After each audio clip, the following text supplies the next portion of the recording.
How do you differ commercial సినిమాకి and concept I can't, nobody can, I don't think anyone can. మీరు చెప్పండి exactly ఏది commercial ఏది కాదు.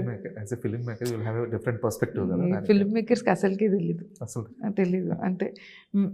అంటే ఏ కథ రాసినా మేము ఫస్ట్ ప్రొడ్యూసర్ సేఫ్గా ఉండాలి, డబ్బులు రావాలనే కోరుకుంటాం కదా. బికాజ్ మేము ముందుకు వెళ్ళాలంటే ఫస్ట్ స్టెప్ అది. సో డబ్బులు రావాలంటే కమర్షియల్గా ఉండాలని కోరుకుంటాం. So and then it's budget రావాలనుకుంటాం. సో బడ్జెట్ రావాలంటే పెద్ద హీరో రావాలి.